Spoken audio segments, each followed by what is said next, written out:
dari D3 Sistem Informasi Akuntansi Telkom University. Di video kali ini saya akan menjelaskan tentang pencatatan P3Cas atau kas kecil dengan menggunakan metode fluktuasi. Nama saya Mayada Magurwa Daulay dari D3 Sistem Informasi Akuntansi. Saya akan menjelaskan metode pencatatan P3Cas yaitu metode ImpressFund. Assalamualaikum warahmatullahi wabarakatuh. Perkenalkan, nama saya Helena Amanda dari program studi D3 Sistem Informasi Akuntansi Telkom University. Di video kali ini saya akan menjelaskan mengenai materi P3Cas atau kas kecil.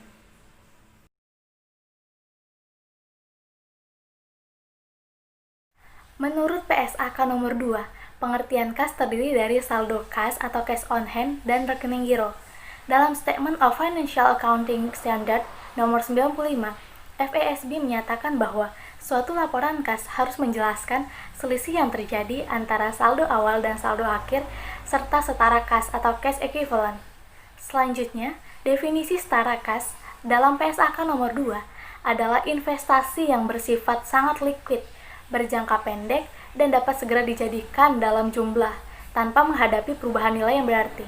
Secara umum, pengertian kas adalah harta yang paling lancar atau liquid, paling mudah diselewengkan, maka perlu suatu sistem dan prosedur akuntansi untuk mengendalikan atau mencatat kas tersebut. Pengertian lainnya tentang kas adalah sebagai alat pertukaran yang diakui oleh masyarakat umum, dan oleh sebab itu merupakan dasar landasan yang kuat untuk dipakai sebagai alat pengukur terhadap suatu kegiatan ekonomi di dalam suatu perusahaan. Adapun jenis-jenis kas yaitu uang kartal atau logam dan kertas, cek giro, wesel bank, simpanan di bank atau tabungan dan giro, serta valuta asing. Kas memiliki sifat yang aktif namun tidak produktif, sedangkan karakteristiknya tidak memiliki identitas kepemilikan dan memiliki karakter yang mudah dipindah tangankan. Kegunaan pengendalian atas kas yaitu 1. Menyediakan kas yang cukup untuk operasi perusahaan sehari-hari atau likuiditas. 2. Menghindari terjadinya kas menganggur. 3. Mencegah terjadinya kerugian-kerugian akibat dari adanya penyalahgunaan terhadap kas. 4. Menjamin ketelitian dan dapat dipercaya keberadaan data operasional dan pencatatan akuntansi yang dihasilkan. 5. Mendorong tercapainya efisiensi operasi dan kepatuhan terhadap kebijaksanaan perusahaan. Nah, setelah mengetahui sedikit banyak tentang kas, sekarang kita masuk ke kas kecil. Kas kecil merupakan salah satu upaya dalam pengendalian kas. Definisi kas kecil atau P3Cas adalah uang kas yang disediakan untuk membiayai pengeluaran kas yang jumlahnya relatif kecil dan tidak efisien jika dibayarkan dengan alat bayar lain. Terdapat dua metode pencatatan kas kecil, yaitu ImpressFund System dan Fluctuation Fund System. Karakteristik dari metode kas kecil yang pertama, yaitu ImpressFund adalah 1. Jumlah dana kas kecil relatif tetap, yaitu sebesar dana awal yang diserahkan kepada pemegang kas kecil saat awal kas kecil dibentuk. 2. Apabila saldo kas kecil hampir habis atau sudah mendekati masa akhir periode pelaporan kas kecil, maka pemegang kas kecil melakukan proses pengisian kembali dana kas kecil sebesar pengeluaran yang telah dilakukan menggunakan kas kecil. Dengan demikian, proses pengisian kembali dana kas kecil tersebut mengembalikan posisi kas kecil ke posisi awal pembentukan kas kecil. 3. Pengeluaran-pengeluaran yang dilakukan menggunakan dana kas kecil dilakukan pencatatan jurnal pada saat dilakukan pengisian kembali dana kas kecil. 4. Dana kas kecil umumnya dilakukan penutupan akhir periode laporan perusahaan atau tutup buku tahunan perusahaan. Sedangkan karakteristik dari metode kas kecil yang kedua atau Fluctuation Fund System adalah 1. Jumlah dana kas kecil tidak tetap, besarnya berfluktuasi sesuai dengan analisis kebutuhan dana kas kecil di setiap pemegang dana kas kecil. 2. Pengeluaran-pengeluaran yang dilakukan menggunakan dana kas kecil dilakukan pencatatan langsung pada saat penggunaan dana kas kecil. 3. Dana kas kecil umumnya dilakukan penutupan pada akhir periode laporan keuangan perusahaan atau tutup buku tahunan perusahaan. Demikianlah materi mengenai kas kecil. Selanjutnya untuk perhitungannya akan dijelaskan oleh rekan saya. Terima kasih.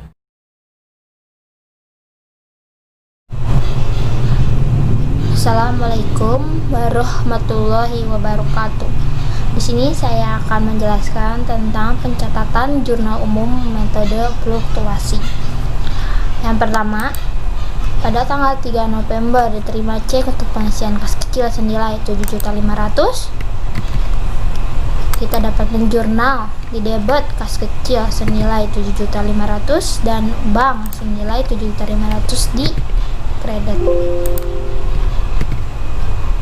Untuk tanggal 3 November 2020 dibeli penyepit kertas keperluan kantor senilai 125.000, dapat kita jurnal. Di debit beban ATK senilai 125.000 dan di kredit kas kecil senilai 125.000.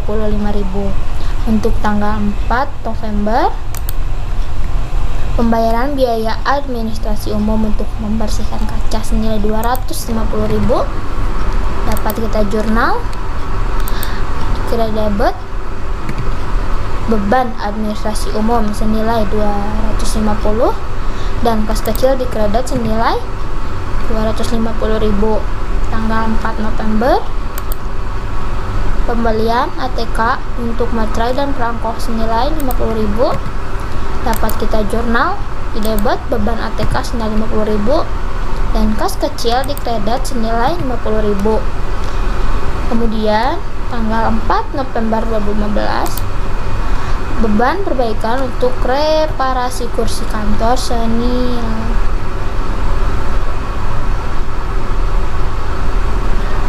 beban administrasi umum pengiriman pembelian perlengkapan kantor senilai 150.000 dulu, dapat kita jurnal.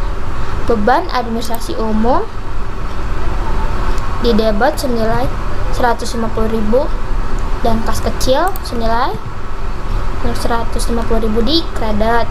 Untuk tanggal 5 November beban perbaikan reparasi kursi kantor senilai 250.000, dapat kita jurnal. Beban perbaikan di debit senilai 250.000 dan kas kecil di kredit senilai 250.000. Untuk tanggal 5 November biaya ATK untuk perangko dan materai senilai 7.000, dapat kita jurnal. Beban ATK di debit senilai 7.000 dan kas kecil di kredit senilai 7.000. Tanggal 6 November beban pengiriman barang untuk pengiriman pembeli senilai 350.000, dapat kita jurnal. Beban pengiriman barang di debit sebesar 350.000.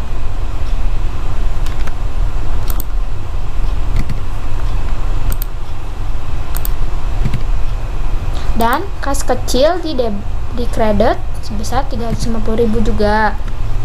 Kemudian tanggal 6 November 2015 beban ATK pembelian karbon senilai 25.000, dapat kita jurnal. Beban ATK 25.000 di debit dan kas kecil 25.000 di kredit. Untuk 9 November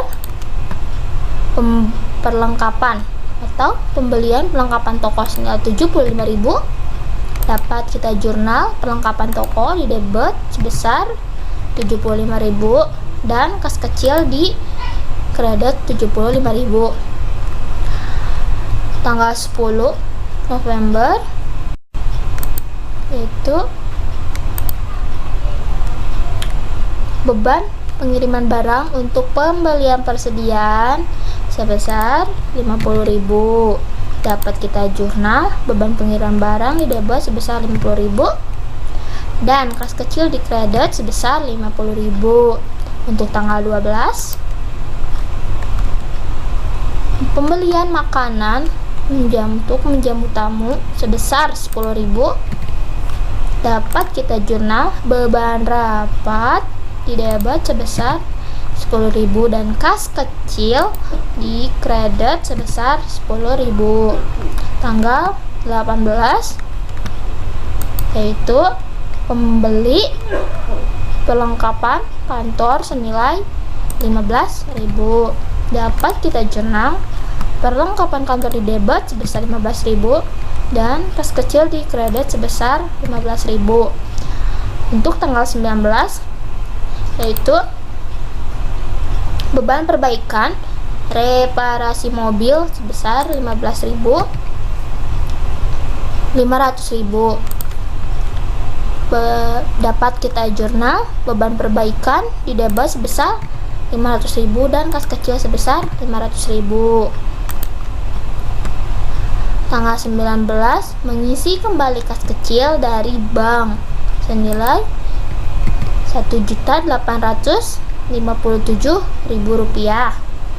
Dapat kita jurnal kas kecil di debit senilai Rp1.857.000 dan bank di kredit senilai Rp1.850.700. Untuk tanggal 20 November beban perbaikan reparasi printer 300.000.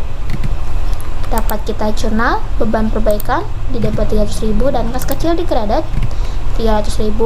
Untuk tanggal 23 membayar utang kepada vendor senilai 250.000.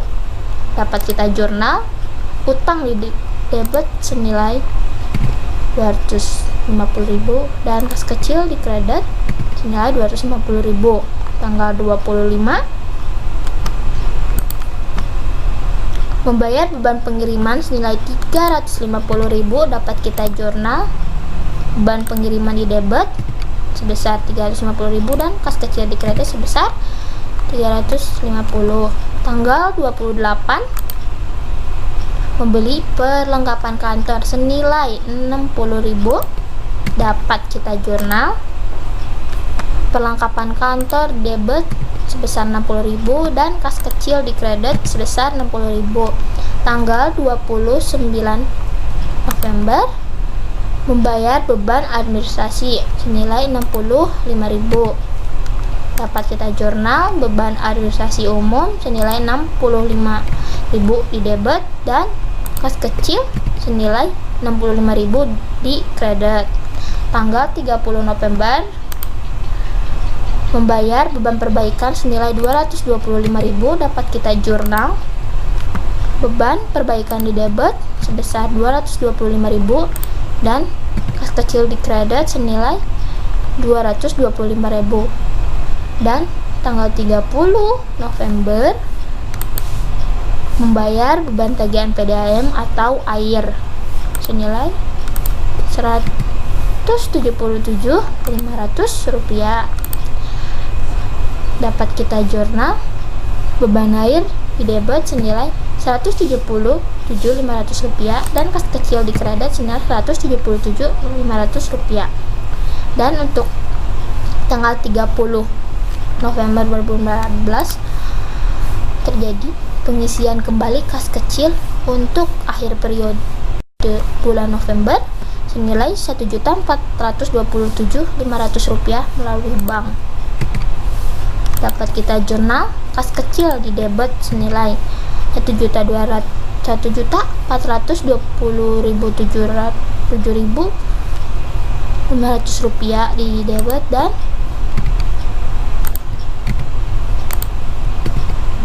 bank di kredit senilai Rp1.427.500.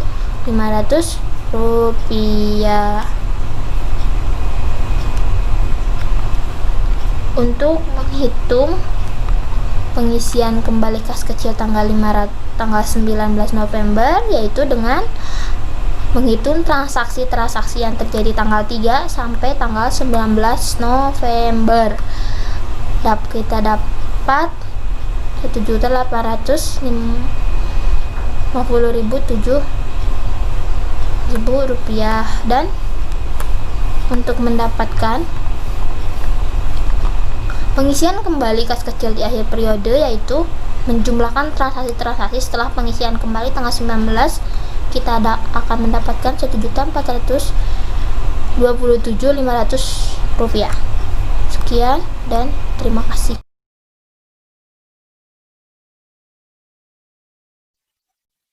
Assalamualaikum warahmatullahi wabarakatuh. Assalamualaikum warahmatullahi wabarakatuh. Di sini saya akan menjelaskan tentang metode pencatatan kas kecil atau petty cash yang merupakan metode invest fund. Saya akan menjelaskan tentang apa itu metode invest fund terlebih dahulu. Metode invest fund adalah metode pembukuan kas kecil di mana pencatatan rekening kas kecil jumlahnya selalu tetap. Apabila terjadi pengeluaran kas kecil, pemegang kas kecil tidak langsung mencatatnya, hanya sekedar mengumpulkan bukti transaksi pengeluaran dan mencatat pada saat pengisian kembali kas kecil. Di sini merupakan contoh soal dari PT Anda periode November 2015. Langsung saja, pada tanggal 3 November 2015, PT Anda mengisi kas kecil berupa cek sebesar Rp7.500.000 pada tanggal 3 November 2015, dibeli penjepit kertas keperluan kantor senilai Rp125.000. Pada tanggal 4 November 2015, pembayaran biaya administrasi umum sebesar Rp250.000. Pada tanggal 4 November 2015, pembelian ATK biaya materai dan perangko sebesar Rp50.000. Pada tanggal 4 November 2015, beban administrasi umum sebesar Rp150.000. Pada tanggal 5 November 2015, beban perbaikan senilai Rp250.000. Pada tanggal 5 November 2015, biaya ATK sebesar Rp7.000. Pada tanggal 6 November 2015, beban pengiriman barang senilai Rp350.000. Pada tanggal 6 November 2015, beban ATK sebesar Rp25.000. Pada tanggal 9 November 2015, pembelian perlengkapan toko sebesar Rp75.000. Pada tanggal 10 November 2015, beban pengiriman barang sebesar Rp50.000. Pada tanggal 12 November 2015, beban rapat sebesar Rp10.000. Pada tanggal 12 November 2015, maksud saya pada tanggal 18 November 2015, pembelian perlengkapan kantor sebesar Rp15.000. Pada tanggal 19 November 2015, beban perbaikan sebesar Rp500.000. Pada tanggal 19 November 2015, pengisian kembali kas kecil. Pada tanggal 20 November 2015, beban perbaikan sebesar Rp300.000. Pada tanggal 23 November 2015, membayar utang kepada vendor sebesar Rp250.000. Pada tanggal 25 November 2015, membayar beban pengiriman barang sebesar Rp350.000. Pada tanggal 28 November 2015, membeli perlengkapan kantor senilai Rp60.000. Pada tanggal 23 November 2015, membayar beban administrasi sebesar Rp65.000. Pada tanggal 30 November 2015, membayar beban perbaikan senilai Rp225.000. Pada tanggal 30 November 2015, membayar beban tagihan PDAM sebesar Rp177.500. Pada tanggal 30 November 2015, pengisian kembali kas kecil. Langsung saja kita menuju ke jurnal umum pencatatan metode invest fund PT Anda periode November 2015. Pada tanggal 3 November 2015, PT Anda menerima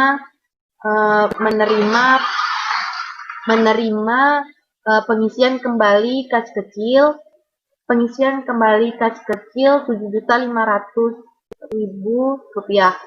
Maka jurnalnya petty cash pada cash bank senilai petty cash Rp7.500.000 di debit, cash banknya Rp7.500.000 di kredit.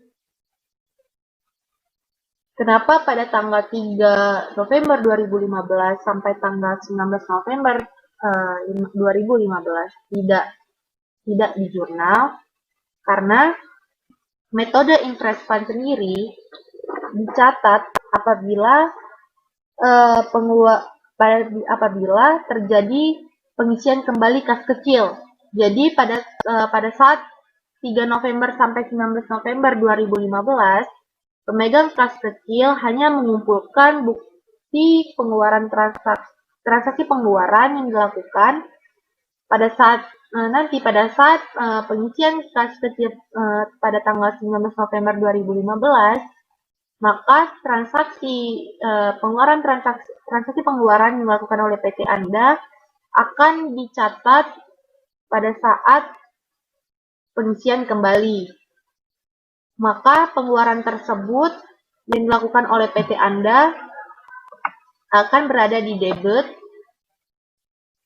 Transaksi pada tanggal 3 November sampai 19 November akan ada di debit dan cashback di kredit. Setelah itu, pada tanggal 20 November 2015 tidak di jurnal karena setelah pengisian kembali PT Anda melakukan transaksi pengeluaran kembali. Maka tidak di jurnal. Setelah tanggal 30 November 2015, PT Anda mengisi kembali kas kecil di mana pencatatan pengeluaran transaksi PT Anda pada tanggal 20 sampai 30 November 2015 dicatat kembali pada saat pengisian kas kecil pada saat 30 November 2015. Segala transaksi pengeluaran tersebut dicatat di debit dan cashback di kredit hasil dari perjumlahan transaksi pengeluaran tersebut.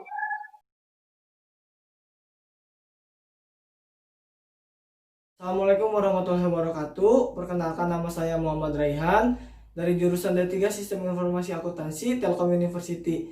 Di video ini saya akan menjelaskan tentang bentuk laporan rekonsiliasi bank. Selamat siang, perkenalkan nama saya Dian Kartika Silaban dengan NIM 6703193061. Di sini saya akan menjelaskan sedikit tentang rekonsiliasi bank.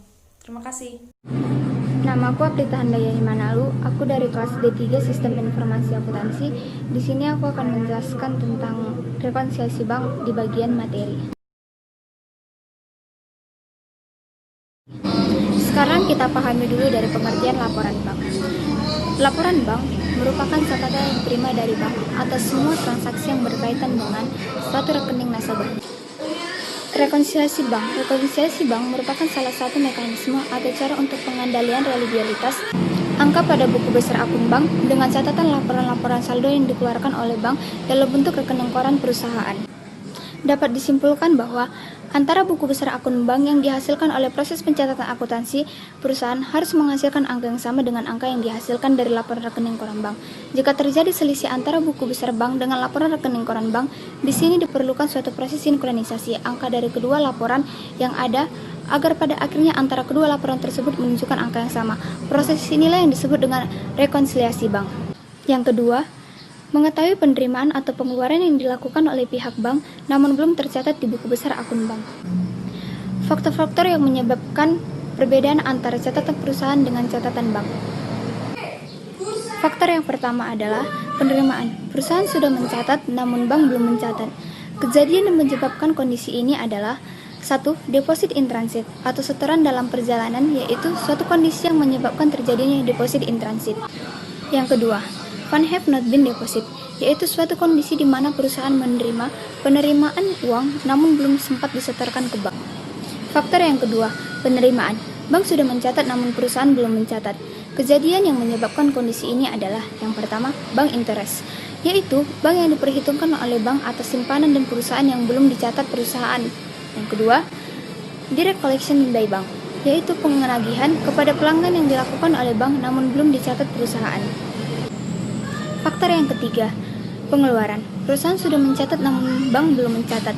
Kejadian yang menyebabkan kondisi ini adalah yang pertama, outstanding check, yaitu cek yang sudah dikeluarkan dan dicatat oleh perusahaan sebagai pengeluaran namun belum dicairkan ke bank, sehingga bank belum mengurangi saldo uang perusahaan di bank. Faktor yang keempat, yaitu Pengeluaran. Bank sudah mencatat, namun perusahaan belum mencatat. Kejadian yang menyebabkan kondisi ini adalah 1. Bank service charge, yaitu biasa administrasi atas simpanan uang perusahaan di bank. Metode rekonsiliasi bank. Metode rekonsiliasi bank ada 2, yaitu yang pertama, saldo akhir.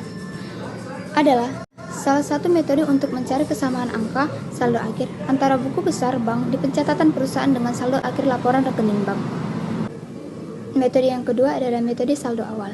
Adalah salah satu metode untuk mencari kesamaan angka saldo akhir antara buku besar bank di pencatatan perusahaan dengan saldo akhir laporan rekening bank. Selanjutnya, setelah dilakukan proses rekonsiliasi, tahap berikutnya adalah menyusun laporan rekonsiliasi. Bentuk laporan rekonsiliasi. Setelah laporan rekonsiliasi dibuat dan ditandatangani, selanjutnya laporan rekonsiliasi tersebut menjadi dasar untuk melakukan jurnal menjadi otoritas dari pihak bank. Yang di sini saya akan membahas tentang rekonsiliasi bank sesuai soal praktikum, yaitu tentang PT Mulia. Yang pertama, PT Mulia telah menerima rekening koran dari Bank Pelita per tanggal 31 Agustus 2018 yang menunjukkan saldo sebesar 1.340.000. Sehingga saldo tersebut kita masukin ke dalam kreditnya Bank Statement Balance. Dan yang berikutnya, pada tanggal 31 Agustus 2018, perkiraan dana di buku besar akun PT Bank Mulia menunjukkan saldo sebesar 691.600. Sehingga kita catat juga yaitu pada kredit Bank Statement Balance.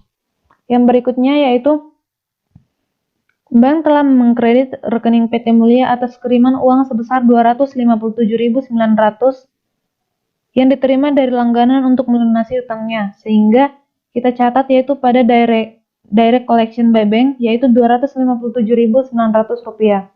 Yang berikutnya yaitu ada telah dikredit oleh bank jasa giro bulan Agustus 2018 yaitu sebesar 8.500, sehingga kita masukin sebagai interest income yaitu Rp8.500. Yang berikutnya ada cek nomor 9003 sebesar 157.000 dicatat dalam buku pengeluaran sebesar 175.000.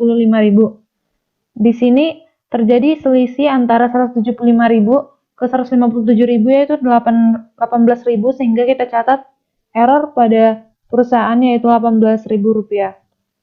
Yang berikutnya yaitu kita menjumlahkan pemasukan yang terjadi pada perusahaan yaitu direct collection by bank, interest income, dan error.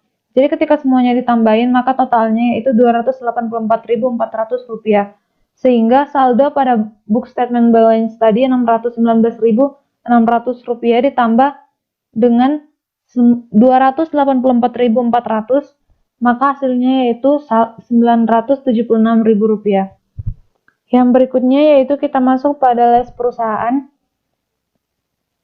Setoran cek yang diterima dari firma Makmur sebesar Rp560.000 tanggal 28 Agustus 2018 atas penjualan barang dagangan dari PT Mulia telah ditolak karena saldo tidak mencukupi. Maka dari itu kita catat pada non-sufficient fund, yaitu Rp560.000. Yang berikutnya yaitu ada biaya administrasi bank bulan Agustus 2018 sebesar Rp10.000, sehingga kita masukin pada debitnya bank service charge yaitu Rp10.000. Yang berikutnya ada error yang terjadi pada cek 9.022 sebesar Rp240.000 dibukukan sebesar Rp24.000. Semuanya untuk pembelian barang dagangan. Jadi yang seharusnya dicatat adalah Rp240.000 tetapi malah dicatat Rp24.000 sehingga terjadi selisih sebesar Rp216.000. Jadi yang berikutnya yaitu kita menjumlahkan yang ketiga ini yaitu non-sufficient fund, bank service charge, dan error yaitu totalnya menjadi Rp786.000. Dan saldo disesuaikan yang sekarang yaitu Rp691.600. Yang berikutnya kita masuk pada transaksi-transaksi yang terjadi pada bank. Yang pertama yaitu ada deposit in transit. Setoran uang dalam perjalanan yaitu sebesar Rp1.200.000 tercatat pada rekening koran, sehingga kita masukin pada debit bank. Mungkin yang terjadi error cuma satu itu, sehingga total awal saldo yaitu 1.340.000 ditambah dengan 1.200.000 menghasilkan saldo sekarang yaitu 2.540.000. Yang berikutnya yaitu tentang les pada bank. Yang pertama ada cek-cek yang masih beredar berjumlah 2.350.000 sehingga kita masukin pada outstanding cek yaitu 2.350.000. Dan saldo penyesuaian di akhir yaitu 190.000. Setelah dilakukannya perhitungan rekonsiliasi menggunakan metode rekonsiliasi saldo awal untuk mencari kesamaan angka saldo akhir antara buku besar bank di pencatatan perusahaan dengan saldo akhir laporan rekening bank. Setelah dihitung yang ini, langkah selanjutnya adalah menyusun laporan rekonsiliasi dengan format seperti ini. Nah, diawali dari saldo yang ditunjukkan menurut catatan bank. Kemudian dilakukan koreksi yang seharusnya ditambah dan dikurangi di sisi pencatatan bank. Kemudian dikurangi dengan penambahan yang harus dilakukan koreksi di sisi perusahaan. Dan ditambah koreksi pengurangan yang ada di sisi perusahaan. Angka-angka yang dicatat dalam laporan rekonsiliasi ini bersumber dari sini. Jadi angka yang semua ada di sini bersumber dari sini. Perhitungan rekonsiliasi.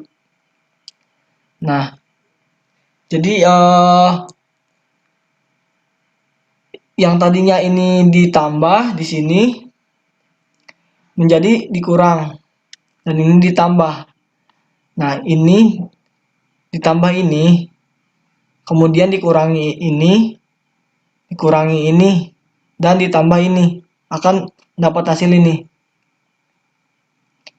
Nah, hasil ini akan sama dengan yang di sini.